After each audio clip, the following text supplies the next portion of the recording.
दोस्तों central bank of India credit officer का result अभी कुछ टाइम पहले आया और बहुत सारे बच्चों ने उसके लिए क्वालिफाई किया इंटरव्यू के लिए। ठीक है, अभी इंटरव्यू की एग्जैक्ट डेट तो नहीं आई है, पर ये एक्सपेक्टेड है कि जुलाई के महीने में इसके इंटरव्यू कंडक्ट हो सकते हैं। ठीक है, तो ऐसे में जिन जो भी बच्चे सिलेक्ट हुए सबसे पहले तो उनको बहुत बहुत बधाई।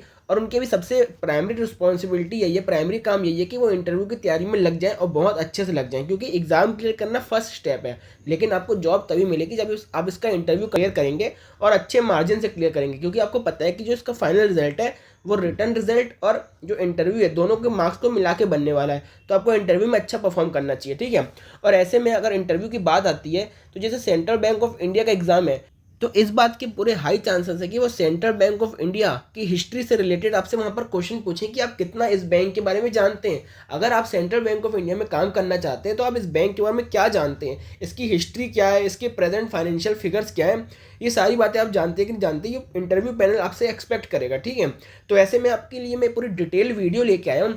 इसमें मैं आपको पूरी हिस्ट्री बताऊंगा, सेंट्रल बैंक ऑफ इंडिया कैसे फॉर्म हुआ, इसकी क्या हिस्ट्री है, इसमें प्रेजेंट में कितने एम्प्लॉय काम करते हैं, सेंट्रल बैंक ऑफ इंडिया के कौन कौन से प्रोडक्ट्स हैं, नई स्कीम्स कौन कौन सी, जैसे आपको पता होगा बैंक अलग अलग बैंक अपने अपने प्रोडक्ट लेके आता है, एफडी लेके आता है, स्कीम्स लेके आते हैं, वो सारी चीज़ें इसमें हम डिस्कस करेंगे।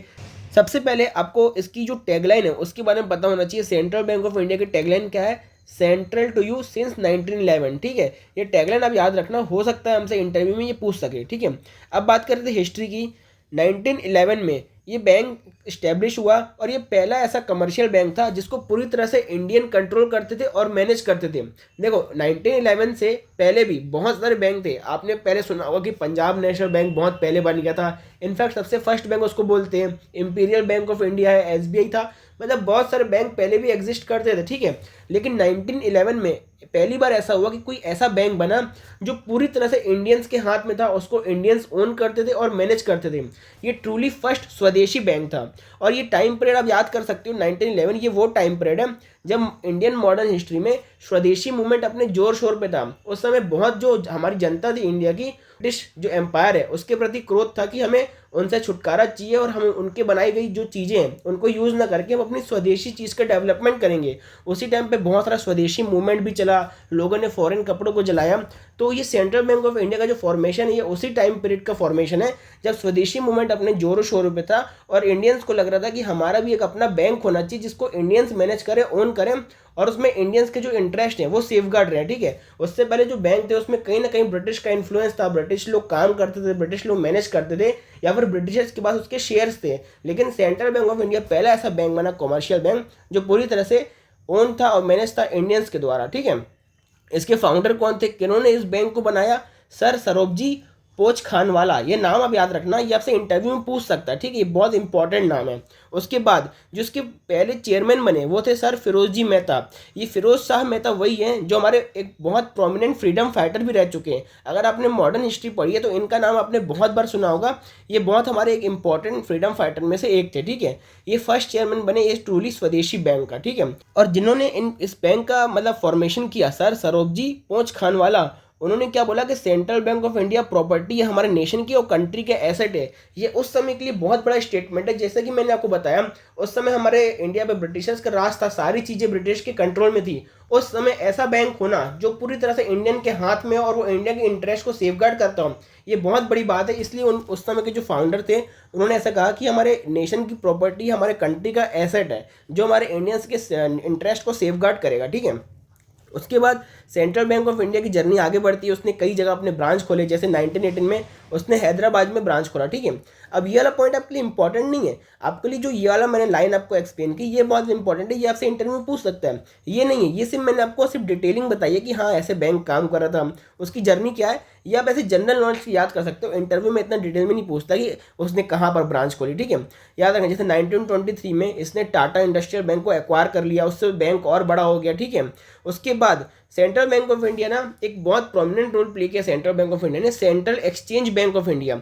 अब एक्सचेंज बैंक ऑफ इंडिया का काम क्या होता है? जैसे आप किसी को करेंसी एक्सचेंज करनी है, इसलिए जो उसकी ब्रांच खुली थी वो लंदन में खुली थी कि जितने जो इंडियंस हैं वो लंदन में रह रहे हैं, उनको करेंसी एक्सचेंज करनी हो या फिर उनको अपना पैसा भेजना हो, तो वो central exchange bank of India से कर सकते हैं। तो सेंट्रल बैंक ऑफ इंडिया ने उस बैंक की फॉर्मेशन में भी एक अहम भूमिका निभाई थी, जिसको आगे चल के वहाँ के लंदन की बैंक ने एक्वायर कर लिया था, ठीक है, 1938 में। ये चीज़ इतनी इंपॉर्टेंट नहीं है, बस मैं आपको एक जनरल नॉलेज की बता रहा हूँ कि सेंट्रल बैंक ऑफ इंडिया की क्या जर्नी रही है। उसके बाद वर्ल्ड वॉर 2 के पहले सेंट्रल बैंक ऑफ इंडिया ने रंगून में भी अपनी ब्रांच खोली। हमारी इंडिपेंडेंस के पहले पूरा जो म्यांमार है, पाकिस्तान है, इंडिया सब एक ही हुआ करता था, बांग्लादेश सब एक ही हुआ करता था। मतलब जो ब्रिटिश का जो एम्पायर है वो पूरा एक मतलब वहाँ तक फैला हुआ था, रंगून तक, तो उसको पूरे ब्रिटिश इंडिया में हम काउंट करते थे, ठीक है। तो सेंट्रल बैंक ऑफ इंडिया ने रंगून, जो कि अभी म्यांमार में, वहाँ पर भी अपनी ब्रांच खोली और वहाँ पर भी वो सेम काम करता था। जैसे कि इंडिया से किसी को बर्मा में, मतलब जो म्यांमार है वहाँ पर पैसे भेजने हो, अकाउंट खुलवाना हो या फिर अपने घर में पैसे भेजने हो, तो यही सब काम किया करता था। ये सारी बातें यहाँ पर लिखी हुई है, फॉरेन एक्सचेंज करना हो, ठीक है, तो ये सब वहाँ पर काम करते थे, ठीक है। उसके बाद ये तो मैंने बताई सेंट्रल बैंक ऑफ इंडिया की हिस्ट्री। फिर आगे चल के 1969 में, जैसा कि हमें पता है कि पूरे बैंकों का नेशनलाइजेशन हुआ था, मतलब राष्ट्रीयकरण हुआ था, उसमें एक बैंक का नाम था सेंट्रल बैंक ऑफ इंडिया। जैसे कि मैंने बताया कि सेंट्रल बैंक ऑफ इंडिया जब फॉर्म हुआ था तो उस समय वो किसके हाथ में था, पूरे इंडियंस के हाथ में था। लेकिन इंडियंस में भी प्राइवेट के हाथ में था ना, गवर्नमेंट के हाथ में तो नहीं था। लेकिन 1947 में जब हमारी इंडियन गवर्नमेंट बनी, हमारा देश आज़ाद हुआ, उसके बाद 1969 में पूरी जो गवर्नमेंट है उसने पूरे जितने भी बैंक्स थे उनका राष्ट्रीयकरण कर दिया, नेशनलाइजेशन कर दिया। उसमें एक बैंक का नाम था सेंट्रल बैंक ऑफ इंडिया। उसके बाद से जो सेंट्रल बैंक ऑफ इंडिया वो पूरी तरह से 100% गवर्नमेंट के हाथों में रहने लग गया, ठीक है। अभी गवर्नमेंट के पास इसके कितने शेयर हैं उसके बारे में भी हम बात करेंगे, ठीक है। बात करते हैं इसमें भी कितने एम्प्लॉयज़ काम कर रहे हैं, तो इसमें 31,238 एम्प्लॉय काम कर रहे हैं। आपको ये एग्जैक्ट डिटेल्स याद नहीं रखनी, आपको अप्रॉक्स नंबर याद रखने कि हाँ 31,000 के आसपास ही लोग काम कर रहे हैं, मतलब एम्प्लॉय काम कर रहे हैं। इसके भी ओनर कौन है, गवर्नमेंट ऑफ इंडिया है। गवर्नमेंट ऑफ इंडिया के अंदर बहुत सारी मिनिस्ट्री आती है, तो कौन सी मिनिस्ट्री के अंदर ये काम कर रहा है, तो मिनिस्ट्री ऑफ फाइनेंस के अंदर ये काम करता है, ठीक है। मतलब मिनिस्ट्री ऑफ फाइनेंस इसको ओन करती है। कितना परसेंट है गवर्नमेंट का शेयर इसमें भी, 93.08%। आप अप्रॉक्स याद कर सकते हो, 93% शेयर है गवर्नमेंट का अभी। अब सेंट्रल बैंक ऑफ इंडिया की हमने हिस्ट्री समझी, लेकिन सेंट्रल बैंक ऑफ इंडिया ने अपनी हिस्ट्री में बहुत सारे ऐसे इनोवेटिव प्रोडक्ट को लॉन्च किया जिसको आगे चल के बाकी सारे बैंकों ने भी अडॉप्ट किया, ठीक है। उसको हम पायनियरिंग सर्विस कहते हैं, मतलब ऐसा बैंक जिन्होंने पहली बार ये सर्विस शुरू की है और उसको आगे जाके फिर बाकी बैंक ने अडॉप्ट कर दिया। जैसे कि ये पूरे आपको याद नहीं करना, मैं सिर्फ आपको नॉलेज के बता रहा हूँ। जैसे 1932 में एक deposit insurance benefit scheme launch की थी। इसका मतलब ये है कि जितने लोग भी वहाँ पर स्कीम पैसा जमा कराते हैं तो उनके पैसे सेव रहेंगे, उसकी गारंटी क्या है, तो उसके बदले में एक इंश्योरेंस स्कीम शुरू की थी सेंट्रल बैंक ऑफ इंडिया ने, ठीक है। जैसे फिर 1986 में platinum jubilee money bank deposit scheme, मतलब फलाना फलाना स्कीम उसने लॉन्च की थी। ये पूरा हिस्ट्री है, कोई ज़रूरत नहीं याद करने की, सिर्फ इन्फॉर्मेशन के लिए, जनरल नॉलेज के लिए को बता रहा हूँ कि सेंट्रल बैंक ऑफ इंडिया ने मतलब एक इनोवेशन लॉन्च किया था, कि इनोवेटिव नए नए प्रोडक्ट्स को लॉन्च किया था सेंट्रल बैंक ऑफ इंडिया ने, जिसको आगे चल के बाकी बैंकों ने अडॉप्ट किया था, ठीक है। उसके बाद जैसे कि ये एक सेंट्रल बैंक ऑफ इंडिया ने सबसे पहला बैंक था इंडिया का जिसने क्रेडिट कार्ड इशू किया था 1980 में, किसके साथ कोलैबोरेशन करके, वीज़ा में, मतलब वन ऑफ द बैंक्स था। मतलब जैसे शुरुआत में जो गिनती के 3-4 बैंक मिलकर कुछ काम करते हैं ना, जैसे कुछ इनोवेशन करते हैं कि हाँ हम क्रेडिट कार्ड को इशू करेंगे, तो उसमें सेंट्रल बैंक ऑफ इंडिया भी था। इससे क्या साबित होता है कि central bank of India through out the history, अपनी पूरे बैंकिंग हिस्ट्री में वो सबसे आगे रहा है इनोवेशन को लॉन्च करने में, इनोवेटिव प्रोडक्ट को लॉन्च करने में, जिससे ज़्यादा से ज़्यादा कस्टमर्स को फ़ायदा हो पाए। वीडियो में आगे बढ़ने से पहले मैं आपके लिए एक मेंटरशिप बैच लेके आऊँ जो कि सिर्फ 199 रुपीज़ का है। अगर आप central bank of India credit officer के इंटरव्यू की तैयारी अच्छी तरह से करना चाहते हैं तो आप इस बैच को ज्वाइन कर सकते हैं। देखो, मैंने 2 बार IDBI का इंटरव्यू दिया है, IDBI जैम और एग्जीक्यूटिव का, जिसमें मुझे बहुत ज़्यादा अच्छे मार्क्स मिले। IDBI जैम का जो इंटरव्यू होता है वो 100 मार्क्स का होता है, जिसमें मैंने पर्सनली 80 स्कोर किए हैं। आपको मेरी जो मार्कशीट है वो मेरे टेलीग्राम में मिल जाएगी, टेलीग्राम चैनल का लिंक डिस्क्रिप्शन में मिल जाएगा, वहाँ पर जाकर चेक कर सकते हैं, ठीक है। तो मैंने 2-3 बार इंटरव्यू दे चुका है और मुझे अच्छी तरह से पता है कि इंटरव्यू में क्या पूछा जाता है बैंकिंग इंटरव्यू में, और वो कितना डेप्थ में पूछ सकते हैं। आपको ही पता है कि मटेरियल बहुत ज़्यादा है, आप यूट्यूब में सर्च करोगे आपको बहुत ज़्यादा मटेरियल मिल जाएगा, लेकिन आपको कितना डेप्थ में पढ़ना है वो इंपॉर्टेंट है। आपको इंटरव्यू में ग्रेजुएशन से रिलेटेड भी क्वेश्चन पूछे जाते हैं, लेकिन ग्रेजुएशन का सब्जेक्ट बहुत बड़ा होता है, लेकिन आपको इंटरव्यू में पूरा पढ़ के जाने की ज़रूरत नहीं है, और वहीं पर आपको मेंटरशिप की ज़रूरत पड़ेगी। मैं आपको बताऊंगा कि आपके ग्रेजुएशन से वो क्या पूछ सकते हैं। आपने ग्रेजुएशन किसी भी चीज़ से की हो, मैं आपको सारी चीज़ें बताऊंगा कि आपको हाँ इतने क्वेश्चन पढ़ने और उसके जो क्या बेस्ट आंसर हो सकते हैं, वो सारी चीज़ें मैं आपको इस मेंटरशिप बैच में प्रोवाइड करूँगा, ठीक है। प्लस करंट अफेयर्स के मैं डिटेल लेक्चर भी आपको प्रोवाइड करूंगा, जिसमें मैं सारी चीज़ें आपको एक्सप्लेन करूंगा, ठीक है। तो करंट अफेयर्स की आपको PDF भी मिलेगी और लेक्चर्स भी मिलेंगे। उसके बाद कंडीशन बेस्ड क्वेश्चन भी आपसे इंटरव्यू में पूछे जाते हैं। जैसे जब मेरा इंटरव्यू हुआ था मुझसे एक कंडीशन बेस्ड क्वेश्चन पूछा गया था कि अगर आपके पास मान लो कोई 60 साल का व्यक्ति आता है 2 लाख रुपए लेके और आप असिस्टेंट मैनेजर की पोस्ट में बैठे हो, तो आप उसको क्या एडवाइस करोगे कि कहाँ इन पैसे को इन्वेस्ट करना चाहिए, ठीक है। तो ऐसे बहुत सारे क्वेश्चन वहाँ पर पूछते हैं। तो इन सारे क्वेश्चन की PDF प्लस डिटेल लेक्चर मैं आपको प्रोवाइड करूँगा, जिसमें मैं सारी चीज़ आपको एक्सप्लेन करूँगा कि कैसे कैसे क्वेश्चन पूछे जाते हैं और उनको कैसे अप्रोच करना है, ठीक है। तो इसकी भी आपको लेक्चर्स मिलेंगे। आपके जितने भी डाउट्स हैं इंटरव्यू से रिलेटेड, चाहे वो डायरेक्ट डाउट हो चाहे वो इनडायरेक्ट। इनडायरेक्ट का मतलब है जैसे मान लो आपका कोई डॉक्यूमेंट का डाउट है, आपको कुछ डॉक्यूमेंट बनाने में दिक्कत जा रही है, तो सारी चीज़ें जो इंटरव्यू से रिलेटेड हैं वो सारी चीज़ें मैं कवर करूंगा। एकदम 1-to-1 चैट कर सकते हो मेरे से आप व्हाट्सएप में, टेलीग्राम में। अगर आप आज बैच ज्वाइन करते हो तो जब तक आपका बैच इंटरव्यू खत्म नहीं हो जाता तब तक के लिए आपको बस ये मेंटरशिप बैच का एक्सेस रहेगा। आप कभी भी मुझसे बात कर सकते हो, कभी भी मुझसे क्वेश्चन पूछ सकते हो। तो आपको सारी चीज़ डाउट आपको क्लियर होंगे। आपको अपनी कम्युनिकेशन स्किल्स कैसे इंप्रूव करनी है, वहाँ पर कैसे आंसर करना है कॉन्फिडेंस के साथ, आपकी जो लास्ट मिनट टिप्स होती है, प्रैक्टिकल टिप्स आपको जो फॉलो करनी है इंटरव्यू में, वो सारी चीज़ें इस बैच में कवर होगी। आपको सारी चीज़ें इस बैच में बताई जाएगी। ये सारी चीज़ें सिर्फ 199 में आपको मिलने वाली है और ये प्राइस आगे जाके बढ़ जाएगा। जैसे ही इंटरव्यू की डेट्स आएगी मैं प्राइस को बढ़ाकर 250 रुपये कर दूंगा। अगर आप अभी ज्वाइन करना चाहते हो तो 199 में कर सकते हो। कैसे ज्वाइन कर सकते हो, यहाँ पर मेरा फ़ोनपे नंबर लिखा हुआ है और यूपीआई आईडी लिखी हुई है। आप इनमें से किसी में भी पेमेंट करके मुझे इस नंबर पे व्हाट्सएप में स्क्रीनशॉट भेज सकते हो। जैसे ही मैं आपके स्क्रीनशॉट को वेरीफाई करूंगा आपको मैं अपने मेंटरशिप बैच में ऐड कर दूंगा। उसके बाद आपकी जो मेंटरशिप है वो चालू हो जाएगी, ठीक है। चलिए अब हम अपनी वीडियो में आगे बढ़ते हैं और देखते हैं सेंट्रल बैंक ऑफ इंडिया के बारे में। अब बात करते हैं सेंट्रल बैंक ऑफ इंडिया के टोटल कितनी ब्रांचेस है ऑल ओवर इंडिया में, ठीक है। और बाहर मतलब फॉरेन में कितनी ब्रांचेस है, कितने ऑफिस हैं।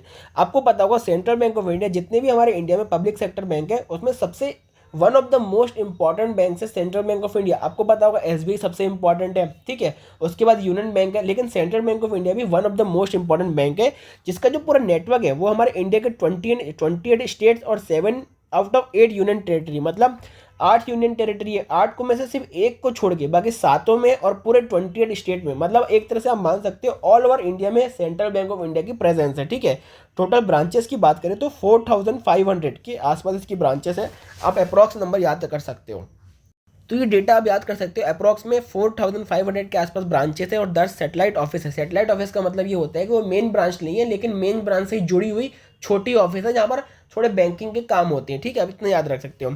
अब बात करते हैं सेंट्रल बैंक ऑफ इंडिया के कौन कौन से प्रोडक्ट एंड सर्विसेज हैं जो आपके इंटरव्यू में पूछा जा सकता है। जैसे मान लो आप इंटरव्यू में जाओगे तो आपसे पूछ सकते हैं बताओ सेंट्रल बैंक ऑफ इंडिया ने कौन कौन सी FD के प्रोडक्ट लॉन्च किए हैं, सेंट्रल बैंक ऑफ इंडिया ने कौन कौन सी स्कीमें लॉन्च की है वुमेन्स के लिए। तो आपसे ये पूछ सकते हैं, आपको उसके बारे में अवेयर होना चाहिए, ठीक है। तो मैंने सारी लिस्ट लेके आई है, मतलब सारी तो बहुत सारी है लेकिन मैंने गिनती के 5 लिस्ट लेके आई है, जिसमें वुमेन वाला भी टॉपिक कवर होगा और FD वाला टॉपिक भी कवर होगा, जिससे आपको वहाँ पर बोलने में आसानी होगी और आप अच्छे से याद कर पाओगे और सीधे जाके वहाँ पर बोल दोगे, ठीक है। आपसे उन लोग लिस्ट नहीं पूछने वाले, आपसे बस ये चेक करना चाहते हैं कि हाँ आप बता पा रहे हो कि नहीं बता पा रहे हो। आप वहाँ पर 2 एग्जाम्पल ही बता दोगे तो बहुत है। मैंने यहाँ पर आपको 5 एग्जाम्पल बताया, ठीक है, तो आपको दिक्कत नहीं जाने वाली। देखो सबसे पहले है cent queen saving bank account. Cent queen saving bank account नाम से समझ में आ रहा है कि ये वुमेन्स के लिए क्वीन लिखा हुआ है, ठीक है। मतलब जो महिलाओं के लिए उनके लिए सेविंग बैंक अकाउंट की एक स्कीम लॉन्च की सेंट्रल बैंक ऑफ इंडिया ने। कि कौन सी वुमेन्स के लिए, वुमेन्स जो 18 से 65 साल के बीच में हो। क्यों की है, क्योंकि एम्पावर कर सके वुमेन को फाइनेंशियली और ascertain the importance of women in society. मतलब वुमेन्स के नाम से एक सेविंग अकाउंट लॉन्च किया सेंट्रल बैंक ऑफ इंडिया ने, जिसमें वुमेन्स अपना पैसा जमा कर सकती, जिससे उनसे क्या सेविंग की हैबिट डेवलप होगी और उनको एक फाइनेंशियल इंडिपेंडेंस भी आएगी कि मतलब उनके पास पैसा पड़ा हुआ है, जब चाहे अपना पैसा खर्च कर सकती हैं। साथ में उनको एक्सीडेंटल डेथ इंश्योरेंस कवर भी मिलता है 20 लाख तक का, ठीक है। कितने पैसे लगते हैं अकाउंट खुलवाने के लिए, जीरो बैलेंस से आप अकाउंट खुलवा सकते हो, ठीक है। Quarterly average balance required to be maintain, मतलब क्वार्टरली इतना बैलेंस आपको मेंटेन करना पड़ेगा 25,000 रुपये का, ठीक है। लेकिन जब आप खुलवाने जाओगे तो आप जीरो बैलेंस से भी खुलवा सकते हो, ठीक है। और उसके बाद जैसे ये लिखा तो हुआ है कि आपको क्वार्टरली एवरेज बैलेंस मेंटेन करना पड़ेगा, लेकिन अगर आप मेंटेन नहीं कर पाते तो आपका जीरो चार्जेस है। ऐसा नहीं है कि आपको बहुत पैसा कटने वाला, कुछ पैसा नहीं कटने वाला। आपको रुपये का प्लेटिनम डेबिट कार्ड दिया जाएगा, वो भी फ्री फैसिलिटी में। एक्सीडेंटल डेथ इंश्योरेंस कवर मिलेगा 20 लाख तक का।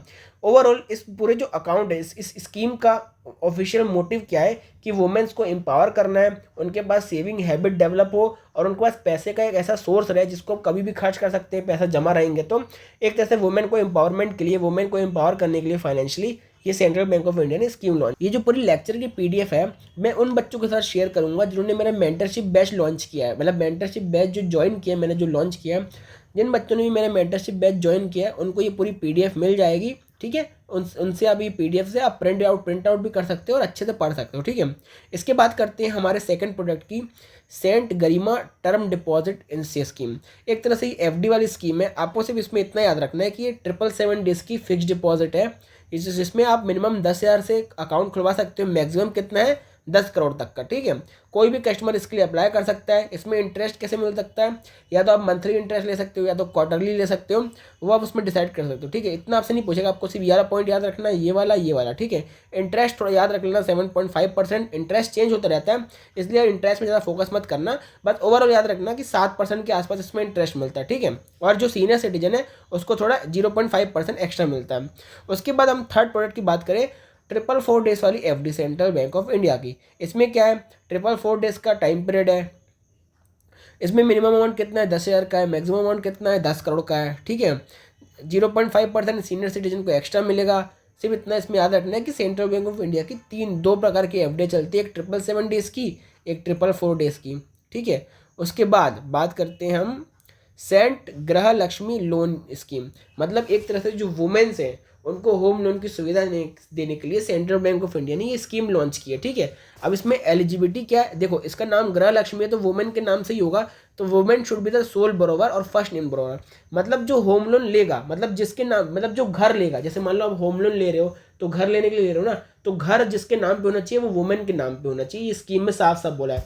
इससे क्या होगा कि सेंट्रल बैंक ऑफ इंडिया ये इंश्योर कर रहा है कि हाँ वुमेन का एम्पावरमेंट हो रहा है और वुमेन के नाम से ही घर लिए जा रहा है, जिससे central bank of India loan देने को तैयार है। बहुत कम रेट है, कितना रेट है 8.40 से 9.2%, 9.20 के बीच में। ठीक है, तो मैंने आपको 4 स्कीम के बारे में बताया, ये 4 स्कीम अब याद रखो। देखो स्कीम तो बहुत सारी सेंट्रल बैंक ऑफ इंडिया की, इतना कोई याद भी नहीं रखना। आपसे इंटरव्यू में सिर्फ इतना पूछेगा कि हाँ बच्चा अवेयर है कि नहीं है सेंट्रल बैंक ऑफ इंडिया के बारे में, तो आपको सिर्फ 2 से 3 स्कीम याद रखनी है। एक वुमेन वाली रख लो, एक एफडी वाली रख लो, आपका काम हो जाएगा। उसके बाद आपसे पूछ सकते हैं कि सेंट्रल बैंक ऑफ इंडिया के मोबाइल एप्लीकेशन कौन कौन से हैं। देखो आपको पता होगा हर बैंक ने अपना मोबाइल एप्लीकेशन निकाला है और वो अलग अलग नाम से है। तो सेंट्रल बैंक ऑफ इंडिया का कौन से नाम से है, ठीक है, तो सेंट्रल बैंक ऑफ इंडिया का सेंट मोबाइल के नाम से है, जो कि सेंट्रल बैंक ऑफ इंडिया ने लॉन्च किया है, जिसमें आप बैंकिंग की सारी सुविधा उपयोग कर सकते हो, यूज़ कर सकते हो।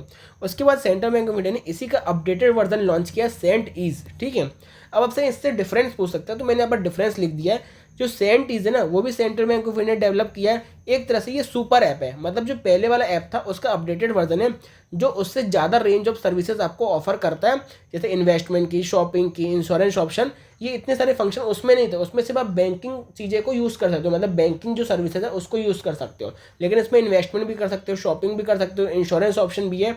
सारी चीज़ें आपको सिंगल प्लेटफॉर्म में प्रोवाइड की गई है, और इन दोनों के बीच का मैंने डिफरेंस भी यहाँ पर लिख दिया है, आप पॉज करके पढ़ सकते हो। और जिन्होंने मेरा बैच ज्वाइन किया उनको मैं पीडीएफ शेयर कर दूंगा, वो यहाँ से पढ़ सकते हैं। ठीक है, अब बात करते हैं सेंट्रल बैंक ऑफ इंडिया की फाइनेंशियल फिगर्स की, कि उनका प्रॉफिट कितना है और एनपीए कितना है।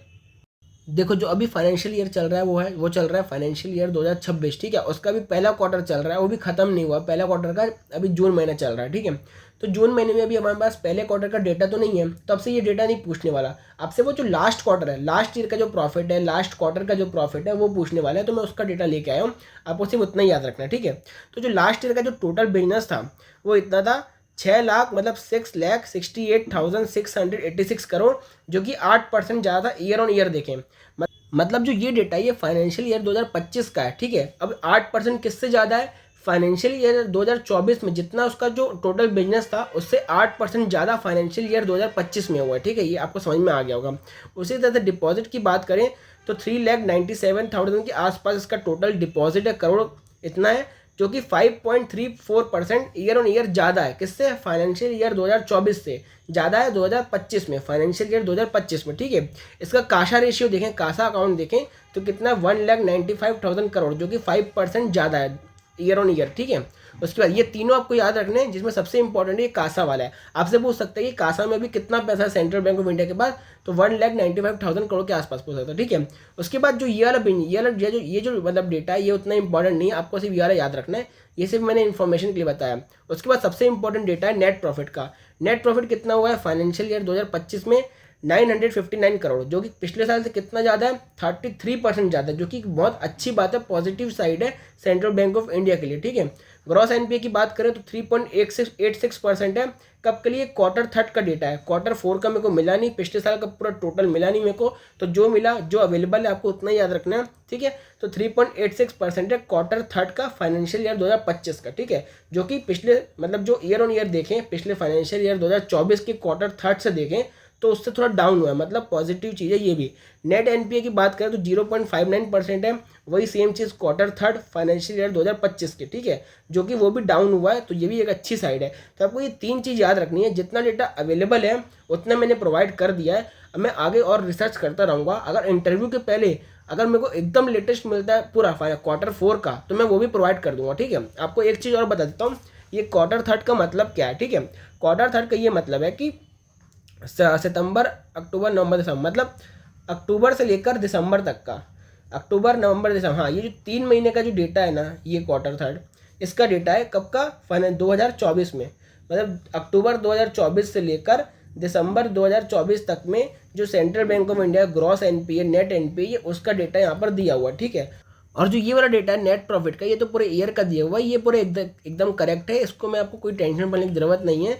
आप अभी के लिए ये वाला डेटा याद कर लो, जैसे कुछ अपडेट आता है तो मैं आपको वो अपडेट कर दूंगा, उसके लिए आपको कोई परेशान होने की ज़रूरत नहीं है, ठीक है। इसी वीडियो के कमेंट सेक्शन में वो अपडेट कर दूंगा, लेकिन अभी फिलहाल के लिए आप ये वाला डेटा याद कर लो, ठीक है।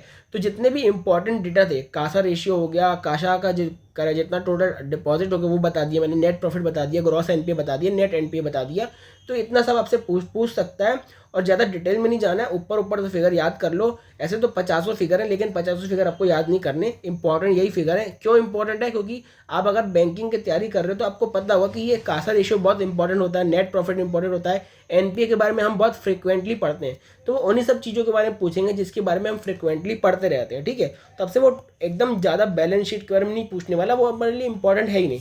तो जितने इंपॉर्टेंट डेटा थे वो मैंने यहाँ पर कवर कर दिए, और भी जो मेरे को इंपॉर्टेंट डेटा के जो लेटेस्ट अपडेट है वो मिलता है मैं शेयर कर दूंगा। सेंट्रल बैंक ऑफ इंडिया की सारी जो लेटेस्ट इन्फॉर्मेशन है, सारी चीज़ें मैंने शेयर कर दी, हिस्ट्री शेयर कर दी, important product and services share कर दिए। इसके बाद भी अगर आपको कोई डाउट लगता है मुझसे आप कमेंट सेक्शन में पूछ सकते हो।